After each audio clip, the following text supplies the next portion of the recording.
y 20, ¿verdad? Para que puedan llenar. Bueno, Sí, empezamos entonces. Ok. Vamos, y ahorita ya llegan varias solicitudes, pero voy a empezar la clase porque no puedo también atender a todas las solicitudes. Ok.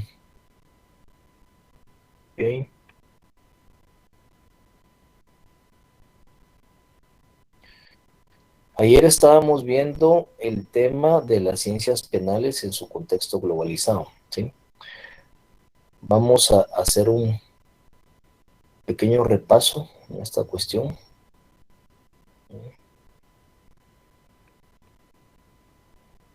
Ok. Pueden ver ahí, ¿verdad? sí, Sí, licenciado. licenciado. Ok, correcto. Vamos pues. Las ciencias penales, pues decíamos que las ciencias penales hay varias clasificaciones, pero son todas aquellas ciencias que compone el derecho penal en sí, ¿verdad? Entonces el derecho penal se compone de varias ciencias penales. Hay ciencias penales principales y ciencias penales auxiliares. Hay varios tipos de, de divisiones o de clasificaciones, pero vamos a estudiar las clasificaciones más generalizadas que se puedan, porque como les decía, por ejemplo, en la criminalística tenemos la tanatología forense, tenemos la balística, tenemos la dactiloscopía, la documentoscopía. Entonces, eh, en estas clasificaciones vamos a hablar de generalizaciones y en dado caso, pues vamos a ser un poco más específicos. Esto es un repaso del día de ayer. Vimos que habían ciencias criminológicas, ciencias histórico-filosóficas, ciencias jurídico-penales, ciencias médicas, ciencias básicas, esenciales o fundamentales, ¿verdad? Dentro de las ciencias criminológicas indicamos que existía la antropología criminológica, la biología criminológica, la psicología criminológica, la sociología criminológica, la criminalística, la penología y la victimología, ¿verdad? Estas son las ciencias que se acaparan, ¿verdad? Desde el punto de vista de ciencias criminológicas, ¿verdad? Son estas las que vimos la antropología criminológica, ¿verdad? Que estudia el ser humano sobre su organización de rasgos morfológicos y físicos psíquicos a través del tiempo en el desarrollo de grupos sociales. La biología criminológica, pues que estudia pues la conducta antisocial desde los antecedentes de carácter genético, o sea, las situaciones de carácter fisiológica.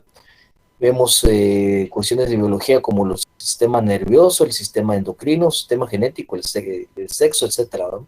Desde el punto de vista de biología, que la biología, pues, acuérdense que es el estudio de la ciencia humana, ¿verdad? Del ser humano en sí, en su forma física. Vemos que existía una psicología criminológica que trata de averiguar y conocer qué es lo que induce al sujeto a delinquir, qué aspectos psicológicos inducen a la persona para poder cometer un hecho delictivo, y desde el punto de vista de la victimología crítica, pues qué daño se ha producido, qué daños psicológicos o permanentes o transitorios sufre la víctima como consecuencia del hecho criminológico o el crimen, ¿verdad? Vimos a la sociología criminológica,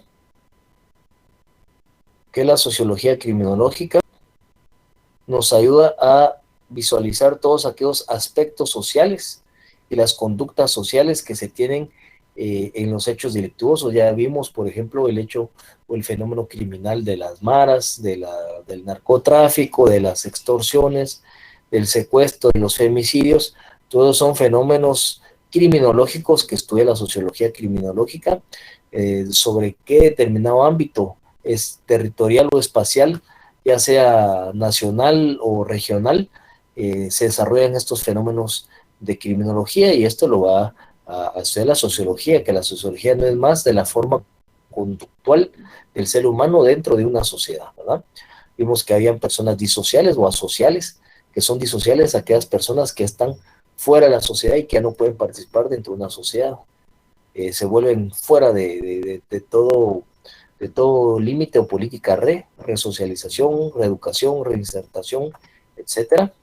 Como la criminalística, que es la disciplina científica, ¿verdad? Esta es la disciplina científica de las ciencias penales. que nos da tres aspectos fundamentales, que son los conocimientos, los métodos y las técnicas de investigación de estas ciencias naturales, ¿verdad? Y que pues el objetivo de la criminalística es darle el auxilio a los administradores de justicia, a los jueces, ¿verdad?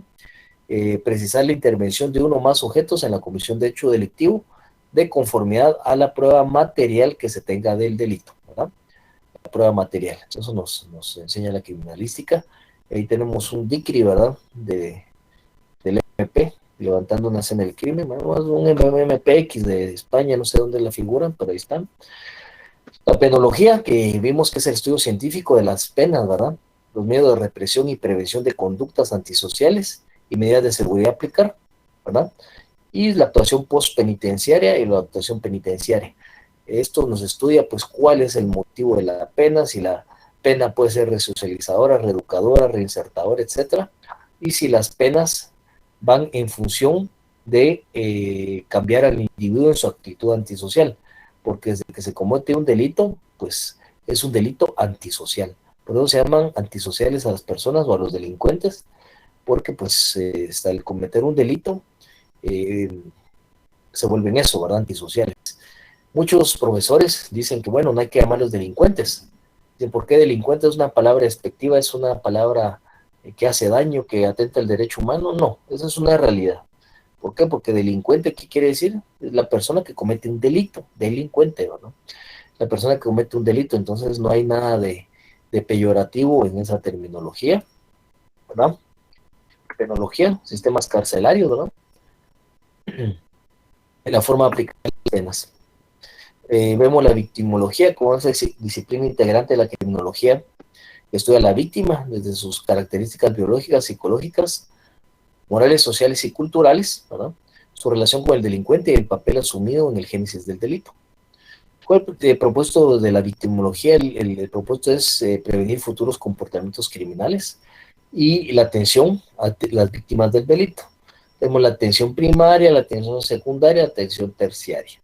En Guatemala, pues estamos en pañales ahorita de la victimología. Se han mejorado con los modelos de atención integral a la víctima, como es el MAIMA y el MAINA. El MAIMA y el MAINA están en la entrada de la verbena, ¿verdad? Ahí están los dos modelos de denuncia de violencia contra mujeres y violencia contra menores de edad, contra las niñas, ¿verdad? Entonces son los modelos MAIMA y MAINA, ¿verdad? Que es modelo integral de atención a la mujer víctima de violencia y modelo integral de atención a la víctima de la niñez y adolescencia. Y pasamos ahora a las ciencias históricas filosóficas, que esas las vimos, que tenemos la historia de las ciencias penales, que nos va a estudiar toda la relación de las ciencias penales a través de la historia, cómo se han desarrollado, cómo se han comportado, qué códigos penales ha habido en cada país, en cada situación. En Guatemala, qué códigos penales existieron, por ejemplo, qué penas se aplicaron antes. La filosofía de las ciencias penales es filosofar el porqué de las ciencias penales, el comportamiento, el hacer análisis, ese análisis juicioso, ¿verdad? Interno a través de los fenómenos criminológicos, para dando una explicación de qué manera las ciencias penales han actuado, ¿verdad? Y las ciencias penales comparadas, que nos quedó pendiente. En la historia de las ciencias penales, como son ciencias históricas, volvemos a mencionar lo que es la antropología, ¿verdad? Porque estudia al delincuente, sus causas biológicas del delito a través de la historia. La sociología, que también es histórica, porque estudia al delincuente desde el punto de vista social. No es lo mismo, pues, una sociedad guatemalteca del siglo XV, del siglo XIV, como una sociedad guatemalteca del siglo XXI. No es lo mismo la sociedad de la civilización maya del siglo III, 4 antes de Cristo, el posclásico tardío que hacía mención un alumno. No es lo mismo las sociedades de la Inquisición en Europa, en la Europa medieval del año 800 al 1500, 1300, 1400, que está el oscurantismo en el Evo y el Medioevo. Entonces no es lo mismo eso. La psicología criminal nos estudia los rasgos psicológicos del delincuente, sus características psíquicas, ¿verdad? Aquí podemos mencionar la psiquiatría forense, que también entraría dentro de esta historia de las ciencias penales. ¿Han habido criminales toda la vida? ¿Han habido asesinos en serie? Sí han habido. ¿Quién fue el primer criminal desde el punto judeo-cristiano y la cosmovisión bíblica? Pues fue Caín, que mató a Abel, ¿verdad? Entonces vemos pues que también nos enseña pues a esta historia de las ciencias penales, poderlas investigar a través de la psicología criminal. La endocrinología, que lo estábamos viendo, ¿verdad? Que lo vimos, que qué pasa cuando nos enojamos. Si ustedes ven en la clase que compartimos, pues nuestras glándulas endocrinas, pues hay una secreción interna que nos hace reaccionar de una o varias maneras. Y la estadística criminal, muy importante, que vimos que una de las cuestiones de estadística criminal la lleva el INACIF. Otro registro de estadística criminal lo lleva el Instituto, el INE, Instituto Nacional de Estadística, a través del observatorio, por ejemplo, el observatorio de seguridad vial, que se lleva en tercer viceministerio del Ministerio de Gobernación. También se lleva a través de la Dirección General de Protección y Seguridad Vial, Provial, a través de su unidad de accidentología vial, donde se llevan estadísticas de hechos de tránsito, porque es importante, porque estos registros tanto del INE, tanto como del observatorio, las CEMETRAS y en especial la accidentología vial de Provial, nos van a llevar las estadísticas de accidentes viales, que generalmente son las estadísticas que nos producen los delitos culposos, ¿verdad? Los delitos dolosos son asesinato, parricidio, violación, fraude, cohecho, robo, lo que ustedes quieran, ¿verdad? Narcotráfico, lavado de dinero, etcétera, etcétera, pero tenemos delitos culposos también. ¿Y cuáles son los delitos culposos? Que generalmente se desarrollan de lesiones culposas o homicidio culposo, y eso lo tenemos exclusivamente, generalmente casi solo en hechos de tránsito, ¿verdad? Las lesiones culposas o el homicidio culposo es generalmente en hechos de tránsito, por la impericia, negligencia, ¿verdad? Las características de la culpa, ¿verdad? Los delitos culposos. Entonces, la estadística criminal importante, ¿sí? Tenemos la endocrinología, estadística criminal, ya vimos ahí. Filosofía de las ciencias penales, pues aquí volvamos a mencionar el derecho penitenciario. El derecho penitenciario, que es la rama que se ocupa de la ejecución de las penas y medidas de seguridad, y la libertad o los derechos de los presos, porque las personas que están padeciendo ya condena, porque recordemos que hay prisión preventiva y hay pena de prisión ya con condena, que se encuentran ya penando en un centro de cumplimiento de condenas. Tendría que ser cumplimiento de condenas, pero no siempre. Hay muchas personas que se encuentran en los preventivos o en carceletas de Policía Nacional Civil cumpliendo condenas, lo que no es lo adecuado, ¿verdad? Y menciona la metodología otra vez, como les decía, que son las formas de llevar la pena. En este caso, los castigos, las redenciones de las penas criminales. Recordemos que en la penología estamos ante una pena que tenemos penas de prisión, pena de arresto, pena de multa, que son las penas principales, que las encontramos dentro del artículo 36 en adelante del Código Penal, que tenemos nuestra teoría del delito, algo desfasada, que está desde el año 67, pero que nos demarca esta situación de cómo es que se debe sancionar en Guatemala. Las penas corporales ya no están permitidas, lo que son los latigazos, el hincarse en maíces, las que se ponían en los conventos, que ponían a las madres en unas bartolinas o calabozos y les dejaban caer una gota continua en la cabeza, ¿verdad? Esas penas físicas pues ya no se dan, ¿no? La criminología, que nos explica el fenómeno criminal, ¿verdad? Estamos en la filosofía de las ciencias penales. ¿Cuáles son los fenómenos criminológicos? ¿Cuál es la cuestión criminal, como indica ahí? La criminalidad como un fenómeno social. ¿Qué delitos se dan más en una sociedad? ¿Cuáles son los fenómenos criminológicos que se dan más? Los procesos de criminalización, ¿verdad? Procesos de criminalización que se dan también, ¿verdad? El estigma social. Aquí entra el estigma social y los procesos de criminalización de la sociedad. Porque, por ejemplo, hablábamos del tema de los mareros. ¿Quién bebe bien un marero? Pues lo vemos como parias de la sociedad, no lo vemos como personas inclusivas o incluidas dentro de un sistema social, sino que son personas que las consideramos basofia, exclusión de sociedad. Sabemos que es un grupo delincuencial, pero ve, por ejemplo, otro fenómeno de cuestión criminal en un proceso de criminalización que es contrario, como es la cultura narco, por ejemplo, que es una cultura pues bien vista. Inclusive en procesos de corrupción, está bien si llega al puesto de presidente, está bien que robe, pero que no robe mucho. Son fenómenos criminales que nos dan esta cuestión que criminal. Somos países corruptos que tienen en Latinoamérica esta corrupción que es muy galopante, muy imperante, y pues es un fenómeno criminal también de un país, la corrupción.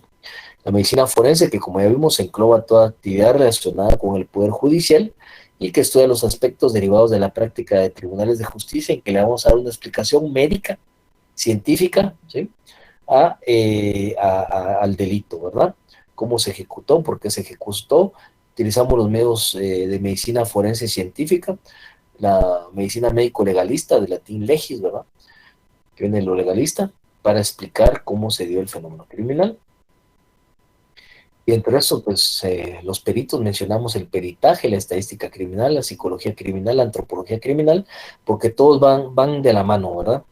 Lo que quiero que ustedes queden entendido que todas estas ciencias penales, como forman parte de las ciencias penales del derecho penal, todas van de la mano, todas se relacionan, ¿sí? La historia, ¿verdad? La filosofía, la economía, vimos la economía, ¿por qué motivos, ¿verdad? Razones económicas del delito, el comportamiento del delincuente, ¿verdad? Y pues se le llaman así, pues porque todas estas se desprenden del derecho penal y en caso intervienen en las investigaciones que utiliza el derecho penal. Desde luego así es, desde que una persona es ligada a proceso, en el primer acto introductorio es ligada al proceso, en la primera declaración, artículo 83 del Código Procesal Penal, desde que se toma su primera declaración, desde allí inicia la actividad ya policial, ¿verdad? La actividad policial y la actividad ministerial. Inclusive antes, en el resguardo de la escena del crimen, antes de que una persona sea ligada al proceso, desde ahí iniciamos con este tipo de actividad criminalística para poder adelante comprobar la existencia del hecho delictivo en primer lugar y en segundo lugar la comprobación de la responsabilidad penal del sujeto. Para asignar la pena indica ahí, ¿verdad? Entonces ahí tenemos las figuritas y nos quedamos en ciencias penales comparadas. Bueno, ¿alguna duda hasta aquí? ¿Estamos bien? ¿Estamos claros? Sí, licenciado, muchas gracias. ¿Ok, Carla? ¿No estamos claros? Bueno, entonces continuemos. Bueno, ¿qué son las ciencias penales comparadas? Fácil. Es prácticamente las mismas ciencias, pero en comparación. Cada una, como ya se mencionó anteriormente, ¿verdad? Se compara, ¿verdad? ¿Qué quiere decir? Que como son ciencias auxiliares entre sí todas, ¿verdad? Entonces vamos a comparar entre las ciencias penales quién es la que nos resuelve el tema, ¿verdad? Que digo yo, bueno, es que esta persona mató a sus padres, ¿verdad? Los asesinó, pero cuando yo vengo y utilizo la ciencia auxiliar y le hago un examen psiquiátrico, un examen psicológico, logro determinar que esta persona tiene una enfermedad psiquiátrica, ¿verdad? ¿Sí? Que esta persona podía padecer de esquizofrenia y que no se medicó 3 días y a raíz de eso pues tuvo un ataque de esquizofrenia en la cual asesinó a sus papás. Entonces aquí se le va a aplicar medidas de seguridad porque es una persona que es inimputable. Entonces decimos, bueno, la psiquiatría forense nos sirvió para eso. Caso contrario, esta persona era un dipsómano, utilizó narcóticos y quería matar a sus papás porque asesinando a sus papás iba a obtener una herencia. Entonces nos ayudó las ciencias económicas porque hicimos una averiguación en los bancos del sistema donde determinamos que tenían 2 seguros comprados a favor del hijo de 2 millones de quetzales. Entonces la intención criminal de la persona era exclusivamente darle muerte a los papás para utilizar eso. Y ya tenía comprado 2 boletos de avión, ¿verdad? Para poder irse del país, ¿verdad? Entonces tenemos medios de investigación auxiliares y la economía forense, economía bancaria y ¿cómo se llama? la doctrina forense bancaria, en este caso el examen bancario forense que se hizo, es el que nos indicó que esta persona, pues sí, efectivamente, tenía una motivación, un motivo criminal para ejecutar el delito. Entonces, lo podemos resolver de esas maneras, ¿verdad? Entonces, por eso son las ciencias penales comparadas, porque vamos a hacer una investigación integral desde varios puntos de vista y varios aspectos para lograr encauzar, ¿verdad? El hecho delictivo y lograr descubrir el fin último del derecho penal, el proceso penal, que era la averiguación histórica de la verdad, la averiguación histórica de la verdad. ¿Por qué averiguamos de averiguación histórica de la verdad? ¿Por qué le llamo así? Porque es un hecho que ya pasó, ¿verdad? No podemos hacer como aquella película de Tom Cruise que por unas pantallas ellos prevenían el delito porque miraban a futuro, ¿verdad? No, aquí es una verdad histórica. O sea, ¿qué pasó? ¿Cómo sucedió? ¿Por qué sucedió? ¿Quién fue el que hizo el delito? ¿Cómo lo hizo? ¿Por qué lo hizo? ¿Qué lo motivó? Estamos ante varias interrogantes. Entre ese qué, cuál, cómo, por qué, tenemos que aplicar todas las ciencias criminalísticas, criminológicas, etcétera, para poder investigar. ¿Hay una investigación efectiva del MP que utilice integralmente todo esto de esta manera y verlo en un contexto amplio como ciencias penales? No lo hay, ¿verdad? Pero ahí vamos, tenemos algo y eso es lo importante, ¿verdad? Entonces, aquí quería entrar yo. Tenemos la clasificación, como lo vimos en la anterior, que es las ciencias jurídico-penales. Y entre estas ciencias jurídicas penales es donde entramos a ver o a conocer lo que nosotros pretendemos estudiar en este curso, en esta clase, y de hecho así va a ser, ¿verdad?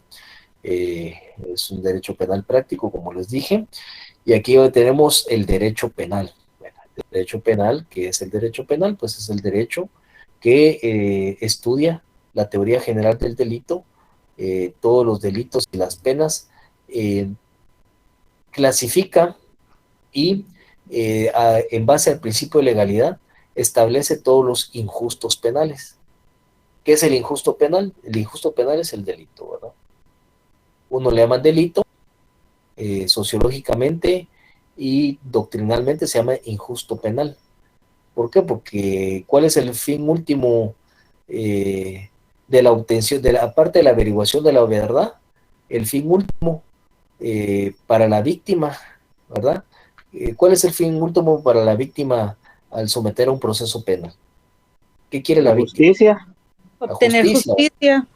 correcto, correcto, estimados, la justicia, ¿verdad? Entonces, queremos esclarecer la verdad, pero nuestro fin último es la justicia, ¿verdad? Entonces, ¿cómo se llama? Injusto penal, porque es injusto, ¿verdad? Un delito. Cuando ustedes lo quieran ver, es injusto. Entonces, lo que queremos es restablecer, ¿verdad? Restablecer esa membrana estatal, que es uno de los fines del Estado, que es la libertad, paz y justicia, ¿verdad? La justicia. Derecho procesal penal. Bueno, ¿qué es el derecho procesal penal? A ver, ¿quién me colabora con esto? ¿Qué es el derecho procesal penal? Una definición general. Eso ya lo vieron, estamos repasando, ¿verdad? Porque esta es escuela de vacaciones. Pero este es nuestro curso. ¿Qué es el derecho procesal penal?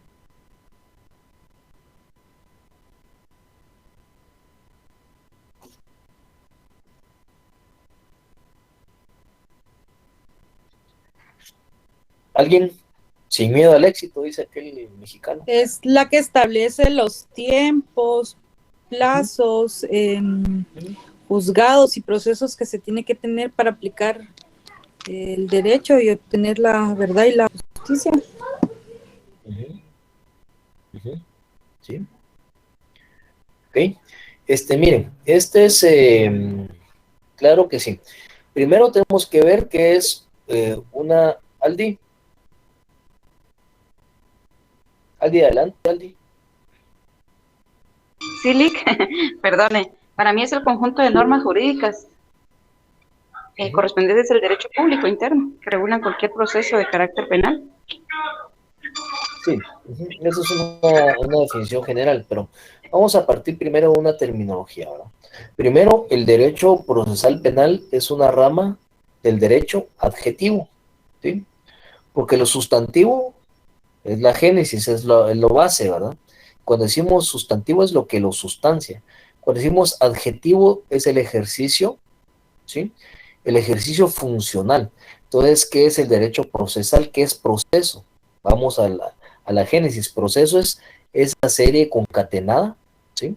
De etapas y de etapas procesales que llevan la finalidad de conseguir, ¿sí? Una resolución de derecho, ¿verdad? En el caso del derecho procesal penal, la resolución de derecho, ¿cuál va a ser?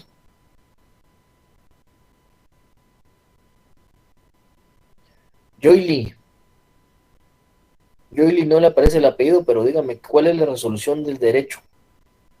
Cuando tenemos el derecho procesal penal en la serie concatenada, ¿cuál es la finalidad?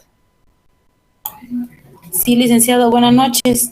Buenas noches. Pues que se declare, que se tenga una resolución en cuanto a lo justo o lo injusto, ¿verdad? De lo que se, de lo que el procesado realizó, pienso yo, no sé, dígame usted.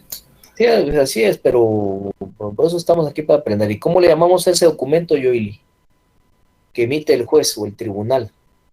Sentencia. Sí, sentencia, licenciado. Así es, Jocelyn, sentencia.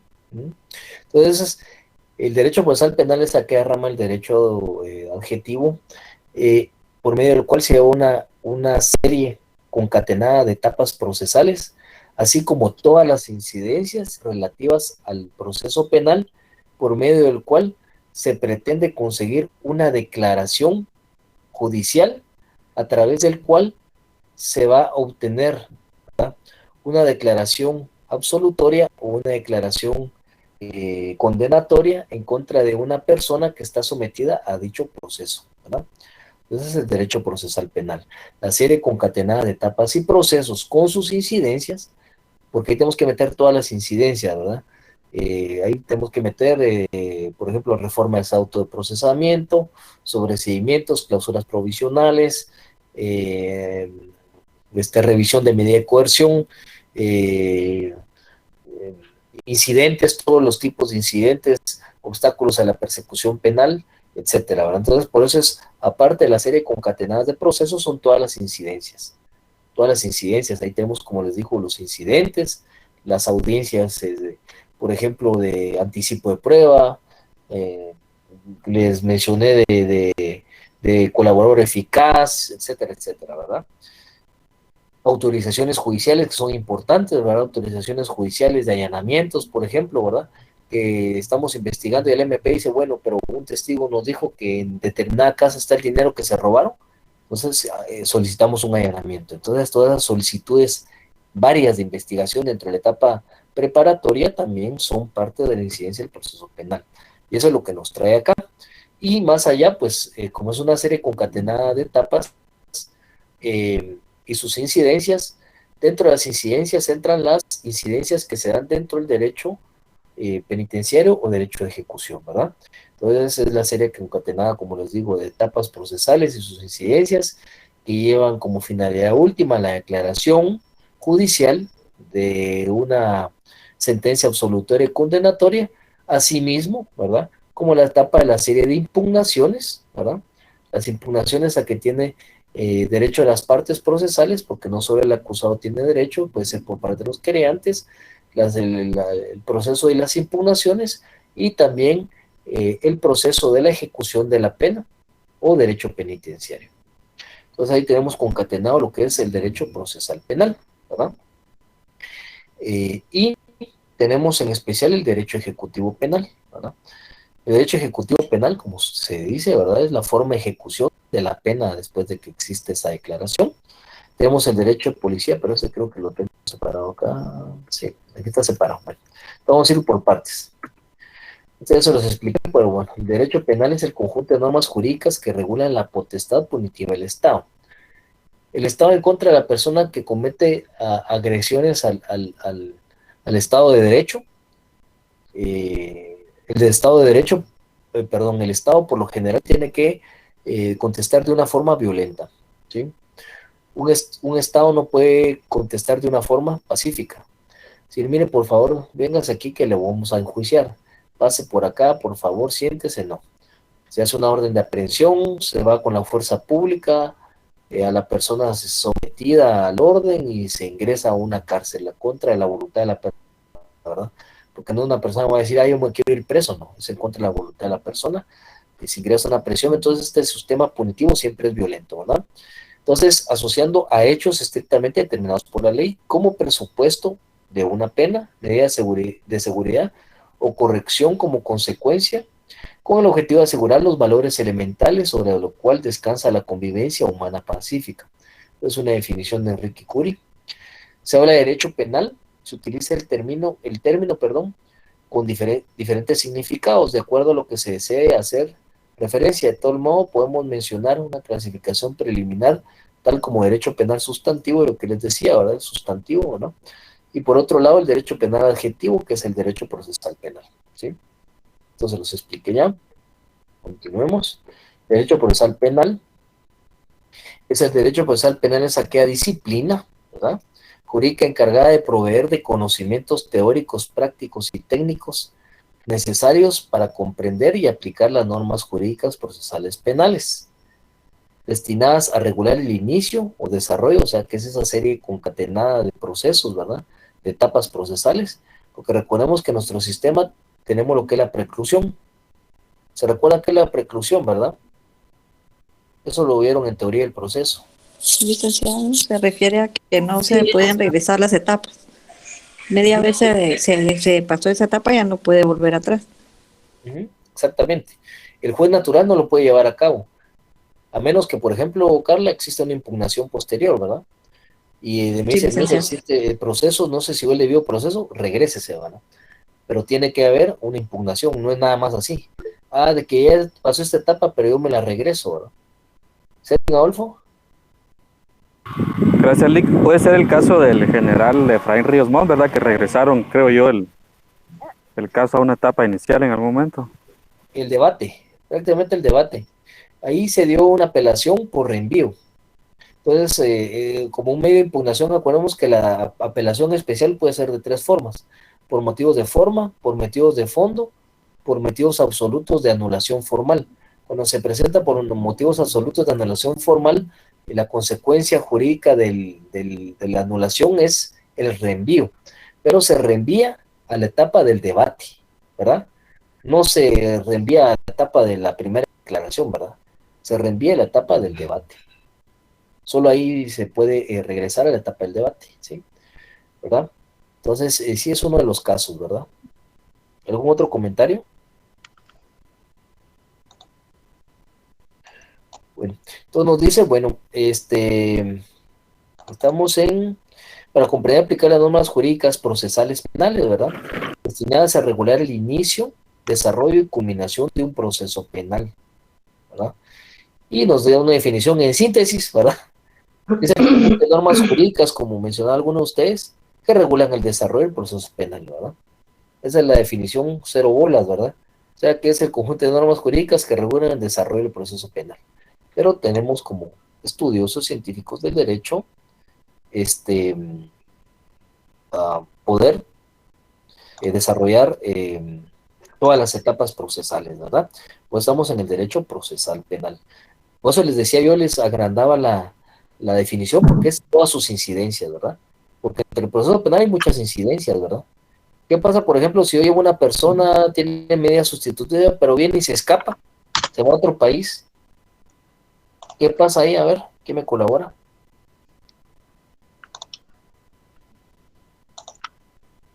Mairena, ¿qué pasa si una persona se escapa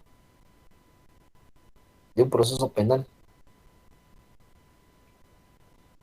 Pues deben de buscarla para regresarla y que cumpla con su condena o con el proceso que está llevando. O digamos, así como usted dice, digamos que está en otro país, pues ahí ya entraría a jugar la Interpol, bueno, si fuera un caso muy, muy grave, ¿verdad? ¿Qué nos dice Astrid Carolina Sánchez?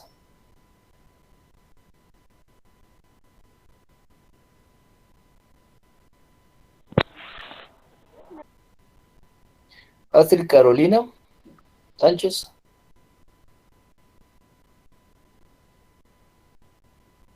Es importante la participación, jóvenes. Yo los respeto desde su espacio, no les pido que pongan sus audios, porque sus cámaras, ¿verdad?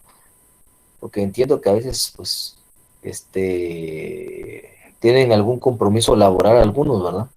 Sí, ahí dice Jennifer una extradición, sí, puede ser. Ahorita les explico. Vamos a ver. Dulce Sofía. Claudio Renato, orden de captura. Lectura, ¿Qué dice Dulce Sofía? Edgar.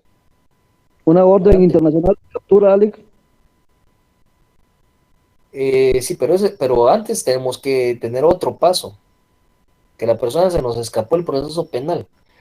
Si eso es una orden de captura, una orden de extradición, una orden de Interpol, todo lo que quieran. Pero el proceso, lo que quiero que analicemos, seamos analíticos. Antes el juez, ¿qué tiene que declarar? Rebeldía. Correcto. Una medida precautoria de arraigo. Jessica, sí. Es una consecución de la rebeldía. Sí, Renato, sí, la rebeldía. Sí, Jocelyn, así es. La rebeldía y el consecuente arraigo, ¿verdad? ¿Sí? Lo que primero que tiene que pedirse es la rebeldía al proceso penal. Se declara rebelde, ahí se para el proceso penal, procesal penal, se recuerda, no se van a olvidar de eso, porque ahí no puede continuarse a contar el plazo de la investigación. La persona, como se dice comúnmente, voy a usar una palabra coloquial, vulgar, se nos pela. Y si se nos pela, tenemos que parar el proceso penal también. No podemos seguir en ausencia del sindicado, muy importante, ¿verdad? ¿Sí?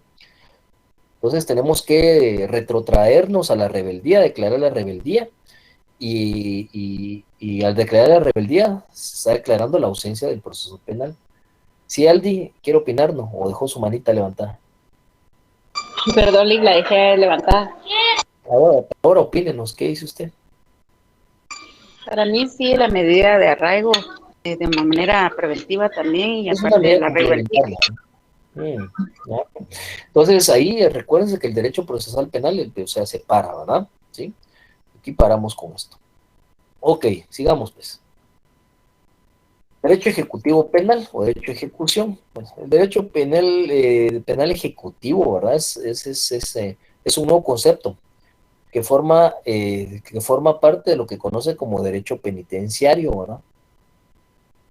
Derecho penitenciario, y que se refiere al área del derecho penal que se ocupa de la ejecución de las penas, ¿verdad? ¿Sí? Y medidas de seguridad privativas de libertad o de derechos. Recordemos lo de derechos, porque nosotros nos metemos a la mente, pues al preso solo es para que sufra, ¿va? Usted que vaya a la cárcel, que sufra y que... No, está bien, pero tiene derechos mínimos. Tiene derecho a asistencia médica, derecho a sus visitas, visitas conyugales, derecho a alimentación, derecho a una recreación incluso, ¿verdad?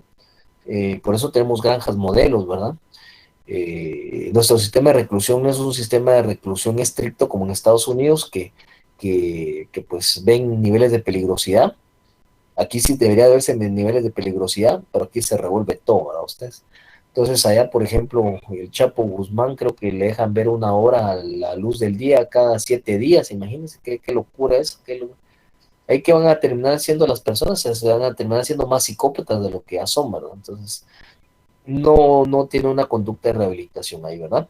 Entonces, las medidas de seguridad privativas de libertad o de derechos, ¿verdad? Si la persona cumplió con buen comportamiento, pues le damos una libertad anticipada, pero no estilo Pedro Moadi, va, ustedes que lo condenan a 30 años y solo cumplió 4 y ya va para afuera, o sea, también ahí, pues, el derecho penitenciario no es para eso también, ¿verdad?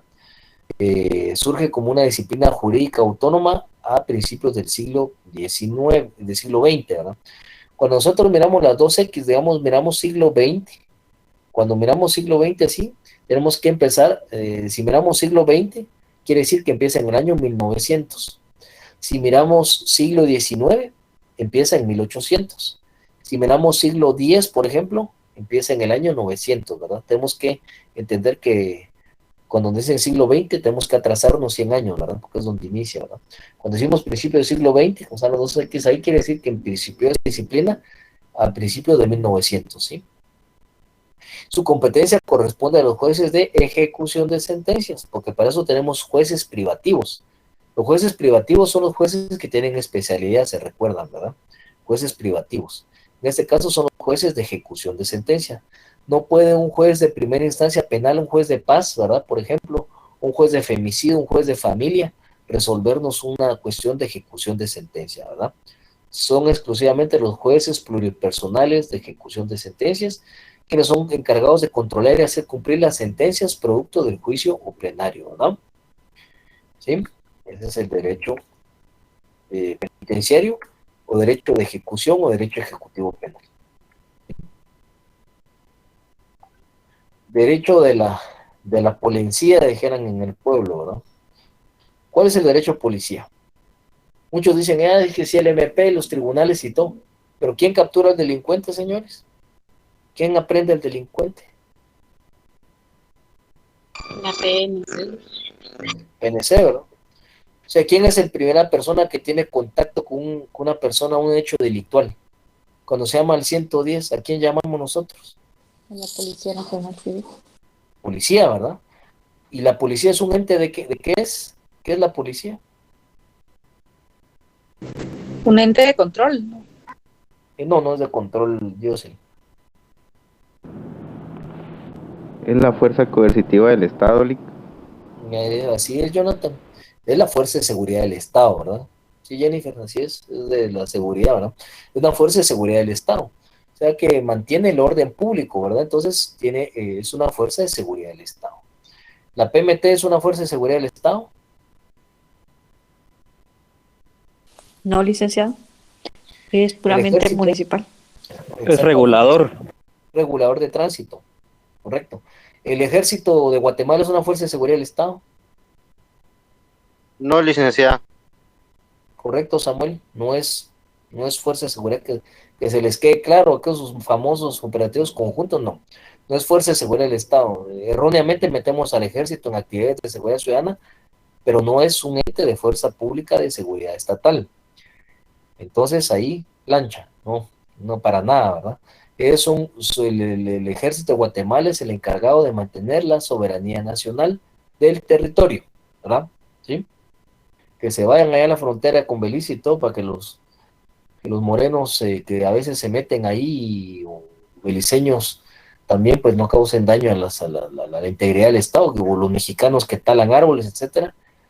Es soberanía o de las aguas, inclusive, o del espacio aéreo, pero no son fuerzas de seguridad del Estado. Entonces, la Policía Nacional Civil se rige por la ley de la Policía Nacional Civil, que es una fuerza de seguridad del Estado, ¿sí? Y que es el derecho de policía. Acuérdense que tenemos los 4 ejes, ya vimos derecho penal, derecho procesal penal, ¿sí? Tenemos el derecho penitenciario, derecho de ejecución, el derecho de policía, ¿verdad? Como dice la diapositiva, es el contacto del ciudadano con la policía que lo identifica como el principal victimario, ¿verdad? Esta es una cuestión realista, ¿verdad? Así como la corrupción y la ineficiencia, ¿verdad? Todos vemos la policía desde una forma de vista negativa, pero son quienes ejecutan, ¿sí? Esa aprehensión, esa primera aprehensión, ese primer contacto con el delincuente. Entonces, de acuerdo con el artículo 2 de la Declaración Universal de Derechos Humanos, es el policía, como toda persona, no debe ser objeto de discriminación de ningún tipo por razones de sexo, color de piel, forma de pensar, creencias religiosas, condición social. Pero ¿qué dicen cuando detienen a una persona y le dicen, deme sus documentos? Y usted, policía, hijo de la gran... Y empieza la gente, ¿verdad? Hay que dejar hacer el trabajo a la policía, ¿verdad? Porque ellos son para seguridad ciudadana, pero hay que saber los derechos también, ¿verdad? Mira, fíjese que usted me está indicando que no veo las luces encendidas. Está bien, tiene razón, cometió una infracción de tránsito. Puede hacer favor de llamar a Demetra para que Demetra me puede aplicar la multa correspondiente. Por favor, llame al Departamento de Tránsito de la PNC, que el Departamento de Tránsito es el encargado de emitir las multas en la Policía Nacional Civil, ¿verdad? Que por favor usted me indica que no traigo luces, que tengo o no tengo extintor, no, mi licencia está vencida, por favor, llame a la autoridad competente para que me aplique la multa. Ahora, si yo estoy cometiendo un hecho delictivo, pues indíqueme cuál es, ¿verdad? Así de sencillo. No que decir, policía chonti, hijo de la que empieza la gente, ¿verdad? Ustedes. Entonces no es la forma de lidiar con la policía. La policía comete abusos, sí los comete, pero ¿a raíz de qué? De que nosotros, como la idiosincrasia guatemalteco latinoamericana, nos oponemos a cualquier tipo de autoridad, pues, ¿ya? Y no debe ser así. Es autoridad, pero la autoridad debe llevarse a cabo de conformidad al principio de legalidad. Si está actuando ilegalmente, pues ahí ya es otro rollo, ¿no? Pero vayan ustedes como se dice comúnmente, a brincarle a un policía gringo a ver qué les hace, ¿no? Pues no pregunten a George Floyd, ¿va? O los gringos, pues le pagan, ante la duda, primero le pegan el par de balazos al ciudadano, ¿verdad? Y tienen derechos a sus armas, ¿sí? Entonces, toda policía debe tener las mismas oportunidades para desempeñarse en los distintos servicios prestados por la institución, de manera que las tareas que representen mayor interés, que por las diversas circunstancias resulten menos atractivas, se asignen de manera equitativa y razonable, ¿no? Por eso hay una especialización o profesionalización de la policía. A ver, jóvenes, tipos de policía que tenemos. Policía Nacional Civil. ¿Qué tenemos? Policía Municipal de Tránsito. Policía municipal. No, municipal no. De Policía Nacional Civil, ¿verdad? De civil. Policía de turismo. De turismo, sí, es DIPRONA. No, dice TUR. La de caminos, licenciado. Tenemos Dicetur, DIPRONA. De caminos no hay, porque es provial, es aparte, es una policía de preventiva de... El Polimerc. ¿Cuál, Samuel? Polimerc. Polimer, policía de mercados, muy bien. ¿Qué otro? Dice, Elizabeth Canahuil mencionó Dicetur, ¿qué otro tenemos? ¿De bosques, licenciado? De bosques, este se llama... permítame, voy a recordar cómo se llaman los de bosques. Se llama... DIPRONA, creo yo, no estoy seguro. Sí. Es DIPRONA. Pero solo es de bosques y medio ambiente, ¿verdad? Es DIPRONA. ¿Qué otra? ¿Cómo se llaman los de los mareros? Dipanda. Dipanda, correcto. Los lobos, no sé si también entrará Los lobos una es división una aparte. fuerza de reacción especial, sí, de seguridad de reacción inmediata. ¿Cómo se llaman a los que nos van a cachimbiar a todos en las protestas? Antimotines. Sí, están los antimotines, ¿verdad? Ustedes que también están ellos. El DEIC, muy importante, el DEIC, ¿qué es la policía del DEIC? La División Especializada en Investigación Criminal del Muy bien. Ministerio Público. No, ese es DICRI. DICRI es el del MP y DEIC es el de la Policía Nacional Civil. Policías estatales. ¿Policías qué, Jennifer? Estatales. No, las policías estatales, esas están en estados federados como México. Aquí en Guatemala no hay policía estatal. Eso es en México. Aquí eso es sus especialidades y los ve la Escuela Superior de Estudios Policiales, ¿verdad? Escuela de Ascensos es la que ve esto. Nos faltó saber, nos faltó la Policía de Narcóticos, ¿verdad? La SAIA y la FEPLIC. Es GAIA. La FEP es la que mencionaba Rudy, es la de los antimotines, la FEP. La Fuerza Especial. Perdón, Edgar. La FEP es la División de Fuerzas Especiales de la Policía Nacional Civil y la SAIA es la de antinarcóticos. Es GAIA. Ese es GAIA. ¿Sí? No, SAIA. Sí, y la FEP pues es la del la que tenemos de fuerzas especiales, ¿verdad? Diprona, Dicetur, Dipanda, pues ya vimos ahí, y los agentes comunes, ¿verdad? Que no tienen ninguna subespecialidad y que no han ido a la escuela de estudios policiales para obtener alguna especialización, ¿verdad? Entonces, la Interpol también. Y la Interpol es correcto, se me olvidaba, la Interpol es una división también. ¿Sí? Policía Naval. Policía Naval no hay, creo que no hay. Lo que existen son los de poligrafía. Perdón, Jennifer. Poligrafía. Y no pertenecen al DEIC. Oh. ¿Las AAS también? No, las AAS no. Las AAS es una fuerza presidencial del Estado para proteger las figuras públicas del presidente, vicepresidente y familia. Las AAS sí no. Esa es una secretaría. ¿Sí? Las AAS sí no entra ahí, pero sí todas las demás que dijo sí entran. ¿Sí? Ok.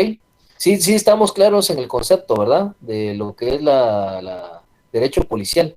Es el derecho que estudia, ¿verdad?, todo el desarrollo, ejecución de la policía como un medio, medio de seguridad del Estado, y que pues como medio de seguridad del Estado pues vela por esta situación, ¿verdad? Bueno, nos quedamos entonces en derecho victimal, ¿verdad? Ya casi vamos terminando con esto. ¿Alguna otra acotación para cerrar la clase? Porque ya estamos hasta acá con la clase. Licenciado, perdón, una pregunta. Sí. ¿Usted va a subir las diapositivas a Classroom? Las diapositivas, voy a ver si les comparto el enlace, ¿sí? Ok, para que lo vean. Lick, si me Sí, permiten unas palabras antes de que se desconecten los chicos. ¿Perdón? Si me permiten unas palabras antes que se desconecten los Por chicos. favor, Roxen, para Disculpe. finalizar. Gracias. Adelante, Roxen. Más que todo es para los chicos que no aparecen en los listados. Primero, la primera causa de que no aparezcan es porque no realizaron su preasignación. Esa puede ser una de las causales. La segunda, también me comentaban algunos que no realizaron la preasignación, pero ya mandaron su carta. Por el momento me imagino que todavía no les han contestado a algunos por cuestiones de que pues son demasiados los compañeros que están mandando cartas, entonces por lo mismo, ¿verdad? Entonces sería de esperar, como le indiqué en el chat de WhatsApp, por favor, los que tengan este problema, que no aparecen en los listados, por favor mandarme sus datos, nombre, número de carnet, correo electrónico. Igual, aparte de mandarme eso el día de hoy, voy a mandar un formulario donde ahí van a llenar los datos para tenerlos más a la mano y puedan ahí pues llenar sus datos, etcétera, para que yo pueda mandar ese listado a coordinación y me logren dar una solución para confirmar si en realidad se realizó la preasignación y para ver cómo se les va a solucionar. Entonces eso sería todo con ese tema. Por favor, Roxen, verificar, porque fíjese que aparentemente en los listados teníamos 83 alumnos y hoy se conectaron 62. Feliz noche, Samuel. Jennifer, Sí, feliz eso noche. estoy bien. O sea, hasta tenemos 62 y son 83, entonces si no hay que depurar el listado. Y por favor, jóvenes, si tienen problemas de asignación, por favor resuelvan con Roxen, por favor.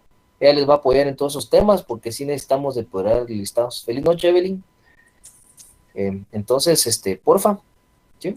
Sí, por favor, estar atentos al formulario que voy a mandar, que es solo para los chicos que tienen problemas de que no aparecen en el listado de asistencia, por favor. Solo ellos lo tienen que llenar. Perfecto, sí. Yoili, feliz noche. Mayra Suseli. Entonces, feliz noche a todos. Por favor, se comunican Feliz con noche, Roxen. Lick. Cualquier duda, cualquier conexión es por medio de Roxen, porfa. Feliz noche, Lick. Muchas gracias.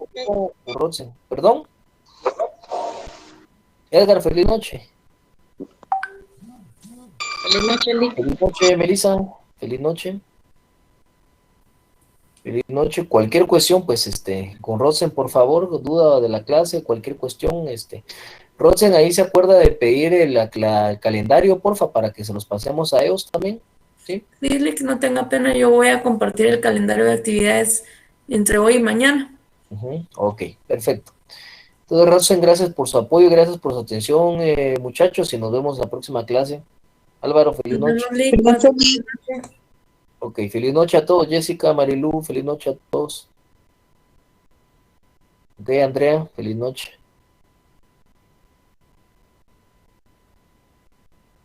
Fabiola, feliz noche. Feliz noche, licenciado. Ok, Cándida, feliz noche. Ok, se cuidan bastante y nos vemos el día de mañana.